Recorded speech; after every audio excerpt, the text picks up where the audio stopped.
Perfecto. Bueno, si nos pudiera hacer el favor de presentarse un breve resumen de su trayectoria, algún proyecto interesante en el que haya participado y pues, ujú, Claro que sí. Bueno, miren, antes que nada, muy agradecido por esta entrevista. Mi nombre es Adrián Leonardo Ferriño Fierro. Soy catedrático de la Facultad de Ingeniería Civil en la Universidad Autónoma de Nuevo León. Soy ingeniero civil de profesión en la misma Universidad Autónoma de Nuevo León, de 1987 a 1992. Después hice una maestría en ingeniería ambiental del 92 a 96 y posteriormente, ya años después, en el 2015, un doctorado en hidráulica y esa es actualmente mi grado mayor de estudios. Desde que prácticamente yo era estudiante, me interesó quedarme en la Universidad Autónoma de Nuevo León. Al día de hoy tengo 29 años de profesor en la Facultad de Ingeniería Civil, impartiendo al principio clases de matemáticas, clases de métodos numéricos, y posteriormente ya, conforme fui agarrando un poco más de experiencia como profesor en el área de la hidráulica, que es mi especialidad, dando clases como hidrología, hidráulica, hidráulica básica,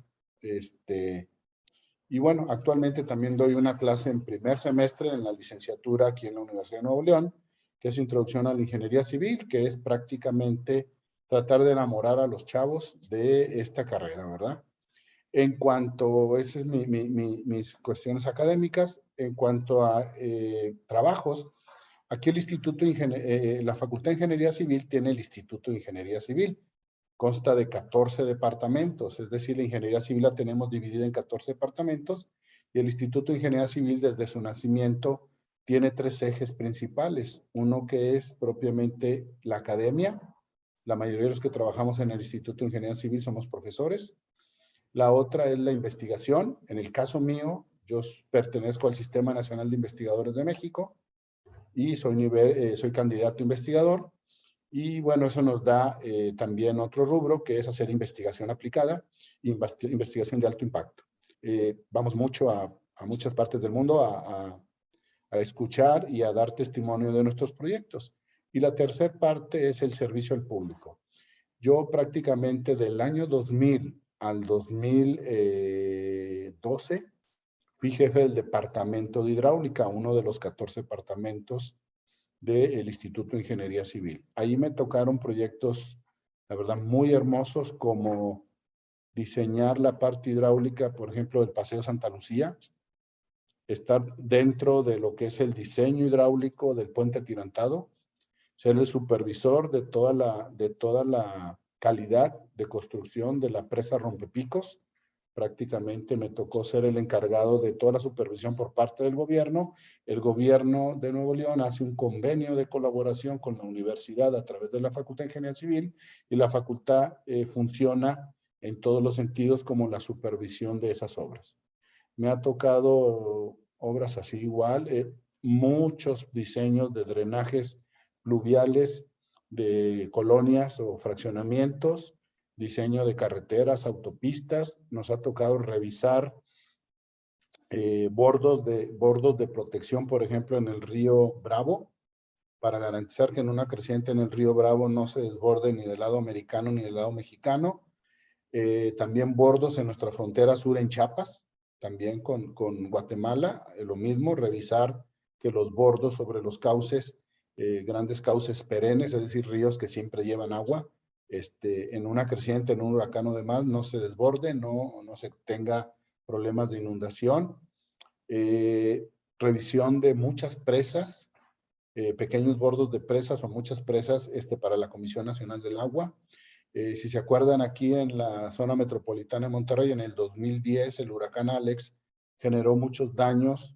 A nosotros nos tocó como universidad y a mí participar en la revisión, el diseño y reconfortar otra vez lo que fue el proyecto del río La Silla, colocar muchas obras de protección también sobre el río Santa Catarina, que como les decía, mi área de expertise es la hidráulica y específicamente la hidrología superficial. Pues tengo más de 20 años también trabajando y estudiando el río Santa Catarina, el río Pesquería, el río La Silla y en general pues todos los ríos del estado y del noreste. Me ha tocado otro tipo de proyectos para la iniciativa privada. Cementos Mexicanos de México, cuando compra una planta o va a hacer alguna planta nueva, al Instituto de Ingeniería Civil normalmente nos contratan para revisar y hacer el diseño de construcción de las plantas. Entonces me ha tocado diseñar para Cementos Mexicanos en San Pedro de Macorís, República Dominicana, cerca de Barranquilla, Colombia, Panamá, cuando se generó la planta que construyó, o más bien la planta que utilizó Cementos Mexicanos para vender todo el cemento que se utilizó en el segundo canal de Panamá, en el nuevo canal de Panamá. También nos tocó estar por ahí mucho en esas obras. Otra planta de Cementos Mexicanos que me acuerdo acá por pues ya lejos de aquí, se me fue el nombre del país, voy a hacer una mala referencia, pero de donde es el boxeador Pacquiao, se me olvida el país, Filipinas. Filipinas, en Filipinas también, que es el lugar donde más lejos me ha tocado ir a hacer una obra. En algún tiempo trabajé para una compañía, siendo profesor de la universidad, también trabajé dando asesorías a una compañía que era Wilson Company de Estados Unidos, y me tocó también muchos proyectos de ferrocarriles, un área que también trabajé mucho. O sea, les voy a decir que dentro de mi experiencia he trabajado mucho en empresas y en ferrocarril, principalmente fuera de las zonas urbanas. Empresas me tocó, como les decía, ser el revisor o ser el quien llevaba toda la batuta del control de calidad en la construcción de la presa Rompepicos. Después de ahí me fui a revisar el control de calidad de todos los concretos compactados con rodillo en la presa Amata para Comisión Federal de Electricidad muy cerquitas se me fue el nombre, el nombre del pueblito. Bueno, acá por la parte del Pacífico, ahorita me acuerdo las ciudades, y luego también me tocó en San Luis Potosí estar parte en la revisión y el diseño de las mezclas de concreto compactado con rodillo en la presa El Rialito en San Luis Potosí. En forma general son de las obras así más grandes que me acuerdo ahorita que he estado trabajando. No le miento, la verdad es una trayectoria extremadamente interesante. Todo lo que nos acaba de comentar es... Uno no piensa que puede hacer tantas obras en su vida y la verdad es que las presas y bueno, a mí en lo personal una de mis áreas más importantes pues es la hidráulica, la hidrología, todo esto, entonces pues es como música a los oídos escuchar todo esto. Y bueno, quisiéramos ya entrar a lo que es el tema de, pues, el instituto. O sea, el instituto se dedica a, pues, hacer estudios, ¿no? O sea, hacer estudios, investigar.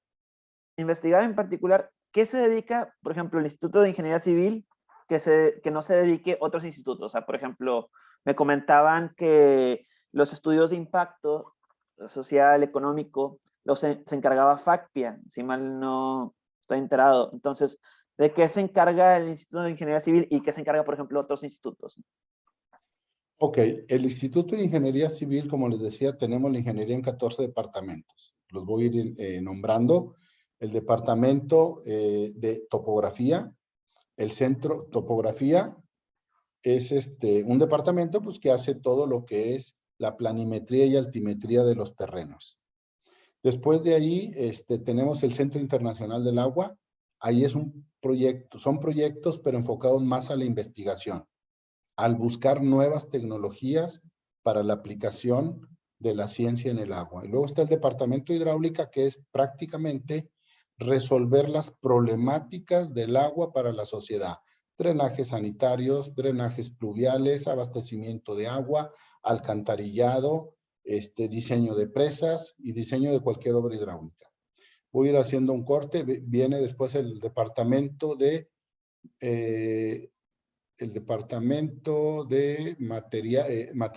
verificación y control de materiales de construcción. Ahí cualquier obra en la que se lleve aceros, concretos principalmente, se revisa desde la calidad de los materiales hasta la generación de las obras. Por ejemplo, diríamos, en ese departamento al día de hoy estamos revisando el Instituto de Ingeniería Civil. ¿Se acuerdan que la línea 12 de la Ciudad de México tuvo un colapso? Estamos revisando esa zona de por qué se colapsó y estamos revisando todas las soldaduras de la línea 2 en Ciudad de México para garantizar que no vaya a volver a pasar eso si es que hay alguna situación. También se me olvidó decirles, por ejemplo, ahorita somos la supervisión de la línea 3. Hemos trabajado siempre con Metrorrey aquí en la zona metropolitana de Monterrey, en la línea 1, en la línea 2. Bueno, eso hace ahorita, por ejemplo, verificación de control de materiales de construcción. Geotecnia, pues nosotros aquí en el instituto tenemos perforadoras y demás, y hacemos todos los estudios geotécnicos para ver capacidades de carga en los edificios. Es decir, tú vas a construir una obra, la que sea un edificio, una iglesia, un centro comercial, y entonces tú necesitas saber la capacidad de carga de los suelos para ver si tiene es capaz de soportar la obra, y si no, cómo mejorarla. Entonces se hacen esos términos. También tenemos un departamento de mecánica de suelos que hace más o menos lo mismo que el departamento de geotecnia, pero geotecnia se va, vamos a decir, a exploración de suelos profundos y mecánica de suelos un poco más superficial. Tenemos un departamento que es nuestro ícono, que es el Departamento de Tecnología del Concreto. Nuestro Instituto de Ingeniería Civil se llama Dr. Raimundo Rivera Villarreal, que fue uno de los catedráticos más conocidos de nuestra escuela y por mucho gusto decir maestro de muchos de nosotros. Era la clase de tecnología en concreto y es una materia que todo mundo, cuando éramos estudiantes, teníamos un pánico de no cruzarla porque era muy, muy difícil esa materia con el maestro, el doctor Raimundo Rivera, así se llama nuestro instituto. Ese departamento tiene muchos años, por ejemplo, yendo al ACI, al American Concrete Institute. Tenemos el departamento de ingeniería de tránsito, donde se genera mucha de la tecnología del Sintram.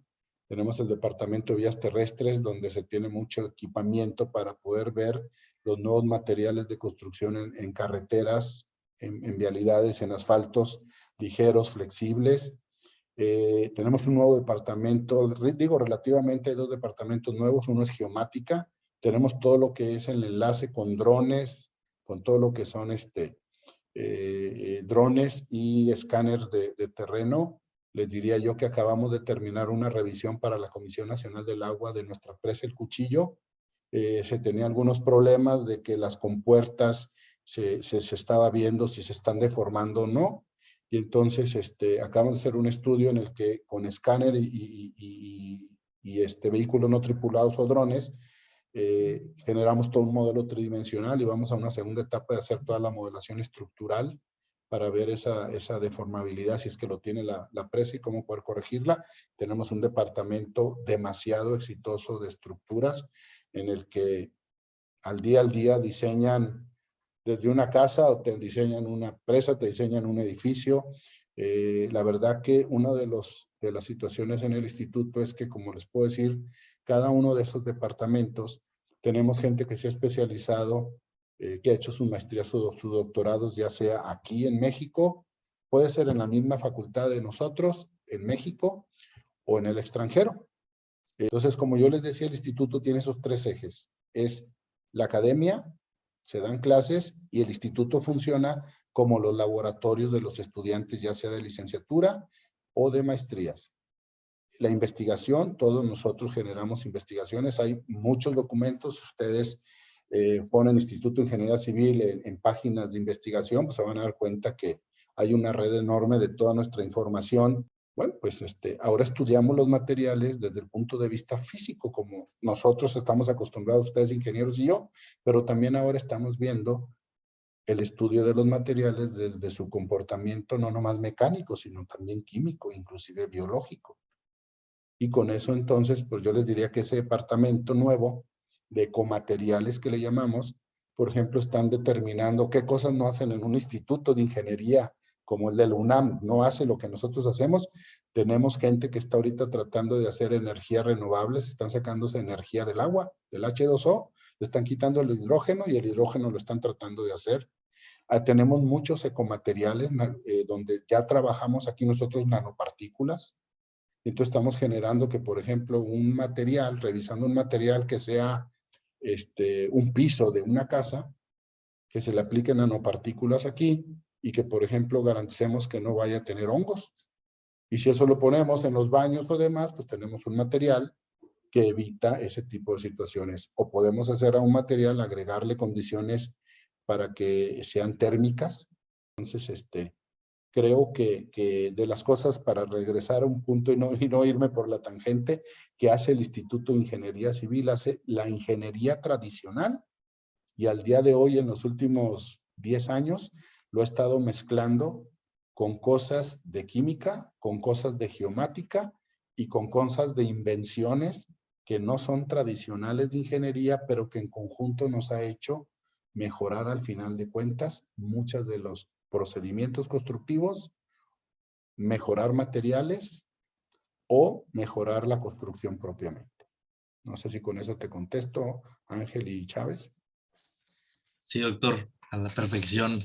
Bueno, ya guiándonos un poquito más, oyéndonos más en el tema de la experiencia que usted ha tenido, todos los retos que se le han presentado a lo largo de su trayectoria, que ahorita nos comentaba al principio, pues esto, como comentó Ángel en un principio, es para que los estudiantes recién egresados o personas que apenas vamos empezando nuestro currículum y estamos topándonos con la vida laboral, pues que entender un poco ya más en la realidad esas proyectos que se van presentando y relacionado a su especialidad, que es la hidrología. Los estudios que se hacen para un proyecto tienen un efecto, por llamarlo, un efecto dominó, como que los resultados de un estudio van afectando a los demás, o, o no es así, ese efecto dominó no se da en esos tipos de estudios. No, definitivo sí se dan. Por ejemplo, la base de la hidrología es la topografía.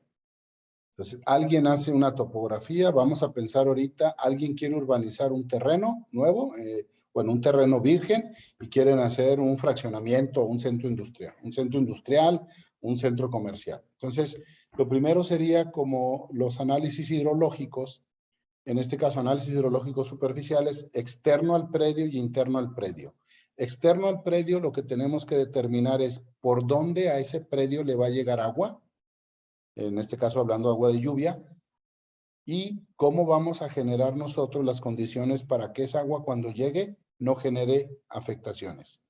Por otro lado, internamente, en función del diseño del proyecto que se va a hacer, imagínense un fraccionamiento en el que ubica las vialidades, y dentro de las vialidades puede haber dos situaciones. Una, la menos conveniente, que las propias vialidades funcionen como el drenaje pluvial. Y dos, que en las mismas vialidades podamos tener drenajes pluviales que pueden ser superficiales como canales o pueden ser subterráneos como tuberías abajo de las vialidades. Entonces, al modificar nosotros el suelo, mucho de ese terreno que era virgen, que tenía vegetación, que era tierra con pasto, hierba y demás, gran parte del agua que llueve, pues una parte se infiltra, otra se queda almacenada ahí y otra se evapora y la demás se escurre. Pero una vez que urbanicemos más ciudades como grandes urbes como esta, donde urbanizamos casi el 100% del área, entonces ahora todo el agua que antes se infiltraba va a escurrir. Entonces, hacia aguas abajo va a tener una afectación directa porque vamos a agregar más agua de la que se llovía antes de tener ese terreno en forma virgen y ahora en forma de una construcción.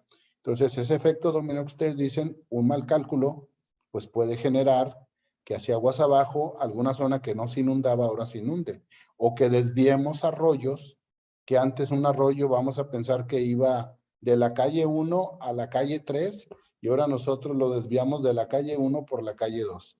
Naturalmente eso no era así, entonces va a tener una afectación.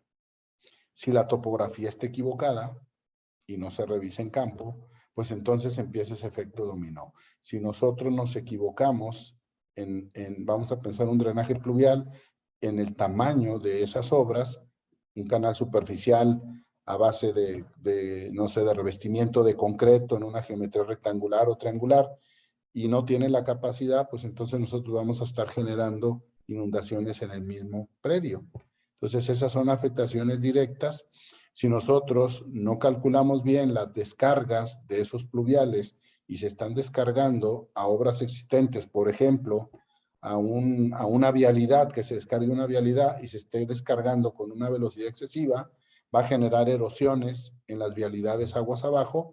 Eso lo vemos muy típico a lo mejor en la zona de Monterrey, últimamente en Cumbres, en los huracanes. No sé si ustedes pueden analizarlo en periódicos y demás, como hay vialidades donde literalmente el agua se llevó toda la calle y hizo de una calle, parece un canal como que el ancho de la calle, pero 1 metro para abajo, y se llevó drenaje, y se llevó tuberías, y se llevó todo.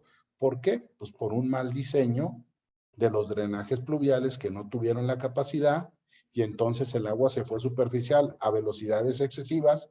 Un concreto, un pavimento te puede aguantar 9, 12 metros por segundo. Si ustedes simplemente ven las pendientes que tiene y calculan una velocidad teórica igual a la raíz de 2GH, donde 2G, G es la aceleración de la gravedad, H es la carga que puede tener, pues se van a dar cuenta que puede llegar a velocidades de 18 o 20 metros por segundo. ¿Qué va a pasar? Ese pavimento a lo largo va a fallar, se va a agrietar y va a entrar el agua a lo que es el diseño de pavimento, a la terracería. Se van a hacer baches, se va a meter por abajo, se va a ir entre los tubos y se colapsa una vialidad. Lo mismo puede pasar en las cimentaciones de las casas o de los edificios. Entonces, definitivamente siempre, acuérdense que nosotros como ingenieros revisamos y calculamos y diseñamos las obras como si fueran partes de ella, como si como si fueran piezas que al unirse genera la obra, pero en términos de ingeniería es un solo, es un todo, ¿verdad? Que tanto aprendemos y diseñamos la hidrología, la hidráulica, la mecánica de suelos, pero en conjunto como obra, todo es un todo que tiene que estar funcionando como un engranaje de un reloj para que funcionen las manecillas. No sé si con eso contesto, Sí, Chávez. sí, claro. Pues ahorita que nos estaba contestando esta pregunta, pues al final de cuentas estamos hablando de cosas que pues son de la naturaleza y que la naturaleza controla. Estamos hablando del agua, del suelo. Y una pregunta que se me vino ahorita, que se me hace interesante, es preguntarle a usted, un estudio y un proyecto bien hecho, bien calculado, bien diseñado para el futuro, no debe tener ningún tipo de problema o puede llegar a pasar, o a lo mejor en su experiencia ya le ha sucedido, que la misma naturaleza haga que el mismo proyecto no funcione como se tenía planeado. Ok.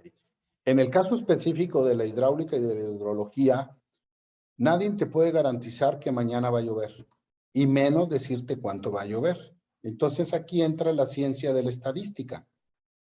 Entonces hay fenómenos estocásticos y fenómenos no estocásticos, es decir, o fenómenos en los que no sabemos y hay una cierta incertidumbre, que es el caso de la lluvia.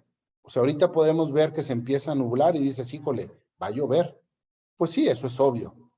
O al día de hoy tenemos muchos aditamentos que podemos utilizar como higrómetros, termómetros, para revisar humedades relativas, y con eso puedes inferir. Tenemos satélites, ahorita en sus teléfonos pueden tener un Windy, un Google, o sea, tienen mucha forma de saber la predicción del clima. Y sí, puedes estar muy seguro que va a llover, pero ¿cuánto va a llover? Entonces lo que se hace en la hidrología es que se saca una estadística, y en base a lo que llueve en una región, nosotros lo que generamos son probabilidades de ocurrencia. A eso le llamamos en la hidrología periodos de retorno. Y por ejemplo, una lluvia, nosotros cíclicamente en Monterrey normalmente decimos que los famosos chubascos aislados de mayo y las grandes lluvias de octubre o de septiembre. Entonces, esos famosos chubascos de mayo, cada mayo se presentan, tienen un periodo de retorno de 1 año. O sea, por lo menos una vez en el año va a llover con esa intensidad que llueve en mayo. Pero a lo mejor los huracanes, pues no todos los años tenemos huracanes.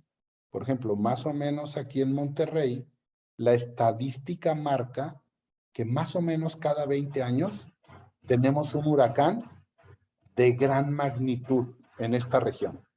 Les diría, en el 85 fue el Gilberto, ¿sí? En el 67 fue el Viula, 67 más 20 daría 87, en el 85 fue el Gilberto, 85 más 20, 2005, fue Emily, 2005 y 20, 2025, 2010 fue Alex. Entonces ya andamos próximos, ahorita ustedes saben que tenemos un problema fuerte de sequía en nuestra región, pero ya andamos próximos de que según la estadística nos debe de caer un huracán que empiece a generar problemas mayúsculos. Por eso, por ejemplo, la construcción de la presa Rompepicos. ¿Cuál fue el objetivo de la presa Rompepicos? Poner en la parte alta de la cuenca una presa que retenga el agua temporalmente, para que el agua de la ciudad que cae meteórica en la ciudad se vaya por el río y que el agua que está allá arriba en la presa la suelte hasta que el agua que ya llenó el río Santa Catarina se fue. Imagínense como si fuera un semáforo. La presa Rompepicos funciona como en el tránsito en un semáforo.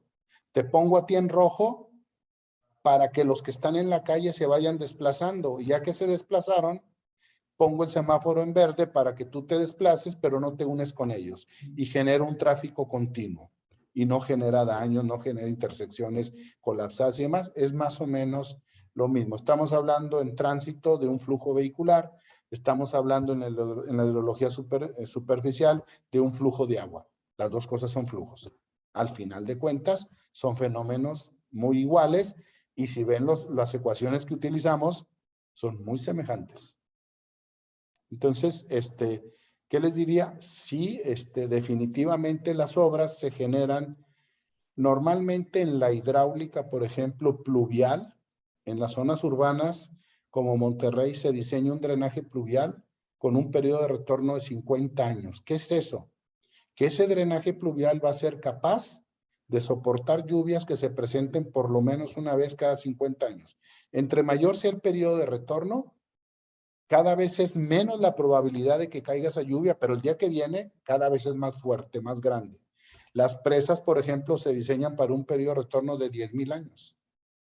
O sea, imagínense, cristianamente apenas vamos en el año 2020 y las presas se diseñan por un periodo de retorno de 10,000 años. Imagínense, es un diluvio. Y aún así ha habido presas en el mundo que han fallado porque la cantidad de agua que le ha llegado es mayor. Entonces el ingeniero que la diseñó no sirve. Llevó clases con Ferriño y no aprendió bien, ¿o qué pasó? No, simplemente es una estadística. Y la estadística indica que hoy la lluvia más grande era 8, pero mañana puede caer una de 20. Cuando mañana caiga una de 20, ahora la estadística te va a marcar que la más grande es de 20. Pero mientras no llegue la de 20, pues a lo mejor todos estamos diseñando para 8. Quisiera decirles que no es una prueba y error, es por estadística y que han fallado presas y que, por ejemplo, yo les diría, cuando empecé a diseñar aquí en Monterrey drenajes pluviales, los periodos de retorno en muchos de los municipios eran 5 años. Y empezamos a ver que muchas de esas zonas que se diseñaron con esos reglamentos ahora se inundaban. ¿Qué se hizo en las nuevas zonas? Pues el periodo de retorno se aumentó a 10. Al día de hoy vamos en 50 años.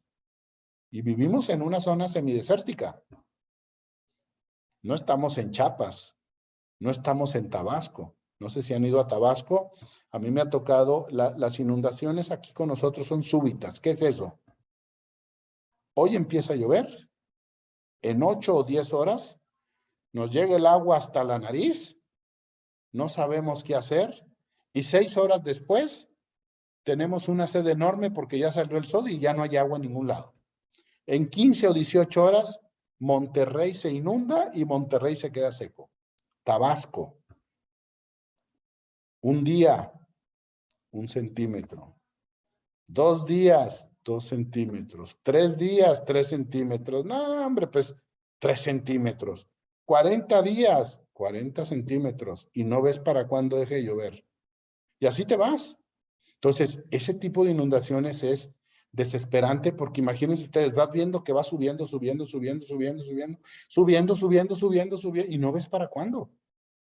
Les pudiera yo compartir fotos, ahorita no las tengo hacia la mano, pero las puedo buscar en Tabasco, donde escenas, por ejemplo, donde se ponen costaleras de arena, pues más altas, no sé cuánto mides, Chávez, pero me imagino como unos 75 por ahí, donde tú te verías chaparrito en esas costaleras, afuera, por ejemplo, de una tienda llamada Oxxo, para que no se le meta el agua. Entonces, prácticamente es una cosa, y que ¿sabes cuál es lo más triste? Que si hoy no se inundó, mañana se le va a meter el agua. Porque no para, no para en meses, meses, meses, meses. Llueve, llueve, llueve, llueve, llueve, llueve, llueve, llueve, llueve. Y es desesperante. Y aquí, como les digo, nuestras inundaciones son súbitas. Ya, te inundaste y mañana está seco, listo. Ya tienes tiempo de ponerte a arreglar. Allá es llueve y llueve y llueve. Y un día sale el sol y mañana llueve y llueve. Ay, no deja ni esperar. De hecho, nosotros en Tabasco, por ejemplo, mucha de la gente no tiene carros, tiene lanchas y están estacionadas afuera de su casa. Y así se mueven. En serio, así se mueven. No nada más los italianos tienen, tienen ciudades bajo el agua, también nosotros tenemos a Tabasco. Una vez, uno de nuestros compañeros maestros de esta escuela, el doctor Víctor Hugo Racoyán, en un congreso que fuimos a dar en Tabasco, unas charlas, le preguntan que qué se tenía que hacer para que Tabasco no se inundara. Y yo dije, por Dios, que no conteste lo que pienso que va a decir. ¿Sabes qué les dijo? Cambian a Tabasco a otro lugar. Casi lo linchan ahí. Pues sí, o sea, Tabasco está, Villahermosa, Tabasco está entre dos ríos. Hagan de cuenta una Y y en medio de la Y está Villahermosa. Pues, ¿cómo quieres que no se inunde? Quítala de ahí. Estás entre dos ríos y estás en una parte baja y el nivel del mar está más alto que Tabasco. Es como en Estados Unidos, Nueva Orleans. Decían, es que cómo puede ser que Estados Unidos, con todo el dinero del mundo que tiene y el cuerpo de ingenieros de la Armada de Estados Unidos, con tanta experiencia que tiene, se les inunde en Nueva Orleans. Es muy sencillo. Si el agua tiene 2 metros y tú estás a -10, pues te vas a mojar tarde que temprano. Pongas lo que pongas. Muy bien. Bueno, ya la última pregunta y luego pasamos a lo que es un consejo para los alumnos. En tema de la hidrología, obviamente, pues es muy amplio, ¿verdad? Pero mi pregunta va enfocada a esto. ¿Cuándo es necesario que yo haga un estudio relacionado a la hidrología o la hidráulica para una obra? O sea, digamos, cuando yo tengo un puente, un viaducto elevado, pues sí, sí pasa por un río, sí pasa por un elemento de agua, pero cuando, por ejemplo, en una obra de construcción de una casa o un edificio, ¿cuándo es necesario hacer ese tipo de estudios? En todas, fíjense que a mí yo soy de los ingenieros que hasta en una casa de habitación, por más pequeña que sea, la losa necesita diseñarse la bajante pluvial y necesito direccionarla hacia algún sitio. Entonces, hasta una pequeña casa de Infonavit requiere un estudio hidrológico y un estudio hidráulico para dimensionar la salida del agua que se tiene ahí. Y como bien decías tú, hay unos que son muy obvios, pues el cruce de un río en una zona con depresión o topográficamente baja, pero pues yo les diría que realmente una mala práctica en México es que en muchas zonas donde aparentemente no puede haber un problema, lo omiten y no se hace un drenaje pluvial o un estudio hidrológico. Entonces yo creo que una situación que debemos de revertir es esa, y que en cualquier obra se debe de hacer la planeación completa de la ingeniería. Y habrá en ciertas obras algunas ramas de la ingeniería que son más importantes que otras, pero hay que dimensionarla y después tomar la decisión que a lo mejor no se necesite construir, pero en base a un conocimiento que al dimensionarla, pues realmente es tan pequeña que no se requiere. Muchas casas, por ejemplo, así pequeñas, tipo Infonavit, pues haces un tubito, una bajante de la losa, cae prácticamente a la calle y se va. Listo. Bueno, pues ese es el drenaje pluvial de esa casa, por más sencillo que se vea, pero se requiere. Si no le haces eso, el agua se va a quedar almacenada en la losa, después va a tener problemas de impermeabilización y después ingresos de agua por la losa, al rato daño del acero y posteriormente hasta un colapso de la losa. No en un día, a lo mejor en 5 años, en 10 años.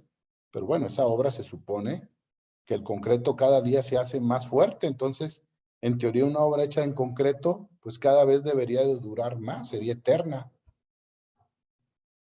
Entonces, yo creo que contestaría, en el caso de la hidrología, en cualquier obra debemos de analizar la hidrología. Una vez analizada, decidimos si se requiere construir algo de ese diseño o no.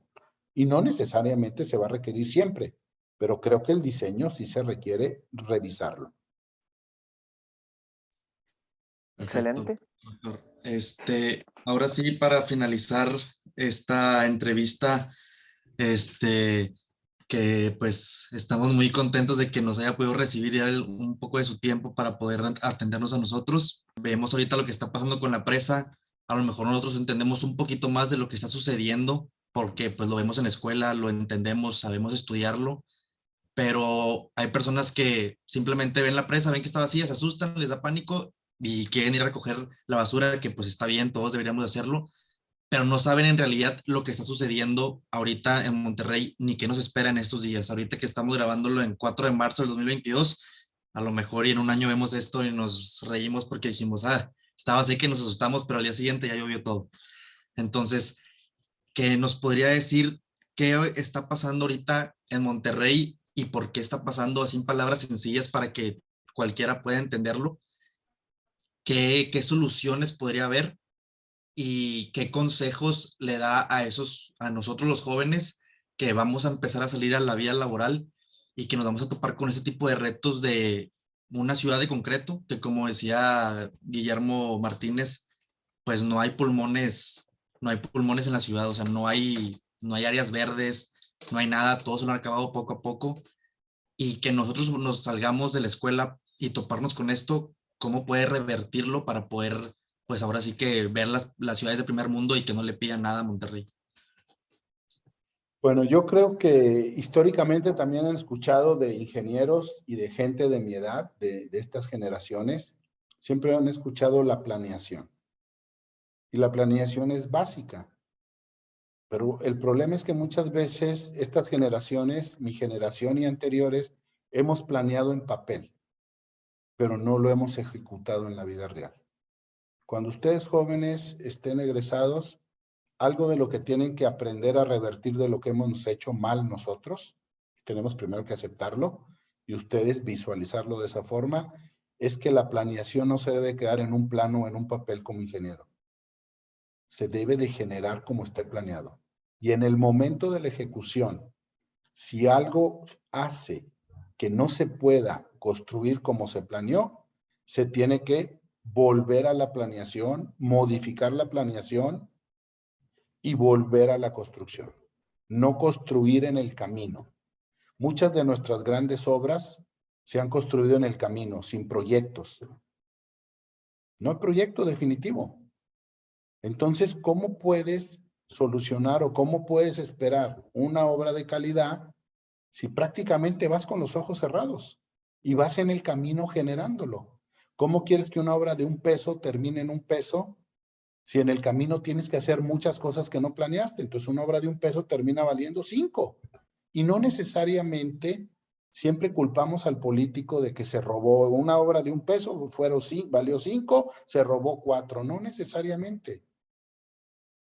Una mala planeación. Entonces yo lo que les diría a ustedes en forma a todos los estudiantes de ingeniería civil que en muy corto tiempo o en mediano tiempo van a ser los ingenieros que van a construir esta ciudad, que piensen y conecten esto con esto. Conecten el cerebro con el corazón, es decir, los buenos sentimientos con la inteligencia. No conecten el cerebro con el estómago. No hagan cosas en enojo, viscerales. Háganlo con el corazón. Hagan pensando que cada una de las obras que van a hacer en Monterrey las van a disfrutar sus hijos y sus nietos. ¿Qué tipo de ciudad les estamos entregando nosotros Y me refiero a nosotros los padres, a ustedes, porque pues más o menos sus papás deben de ser de la edad mía. Entonces, ¿qué ciudad les estamos entregando nosotros a ustedes? ¿Qué ciudad quieren entregarle ustedes a sus hijos?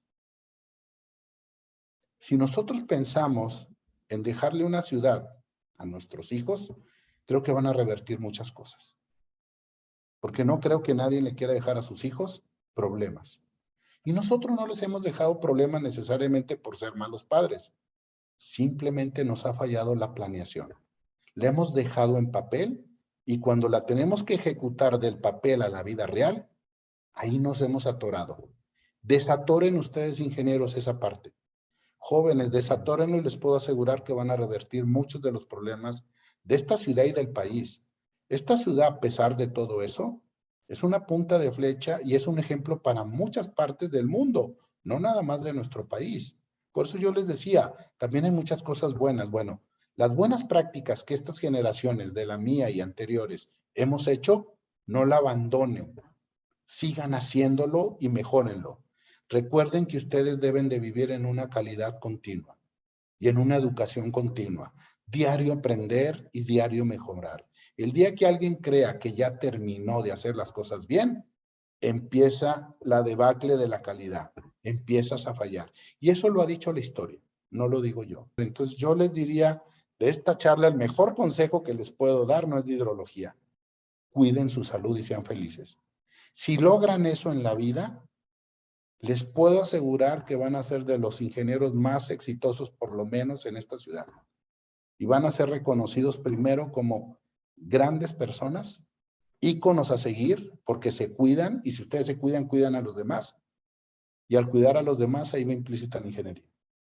El ingeniero civil que no se cuida, no llega ni a los 60 años. ¿Van a esforzarse tanto de jóvenes? Bueno, pues dense el tiempo de viejitos de sentarse en una banca y disfrutar todo lo que ustedes y los demás compañeros ingenieros y arquitectos y todas las profesiones han hecho de una mejor ciudad. Y no nos vayamos entre la bola sin tiempo de verlo. Perdón que a lo mejor el mensaje no era lo que esperaban, pero yo hablo del corazón, les digo que conecten esto con el corazón y pues es lo que me nace en este momento decirles. Gracias. No, doctor, muchas gracias por dedicarnos un poco de su tiempo muy valioso. Para nosotros es muy, muy importante que nos haya podido dar este espacio para platicar con usted y aprender todo lo que nos ha compartido. Esperemos que muy pronto nos podamos topar ya sea en un proyecto académico o mejor aún ya como colegas allá afuera dentro del campo, que sería algo muy honorable para nosotros poder trabajar a su lado. Muchas gracias por su tiempo. Sería un orgullo para mí. Les mando un fuerte abrazo con mucho cariño, les agradezco y sigo a sus órdenes.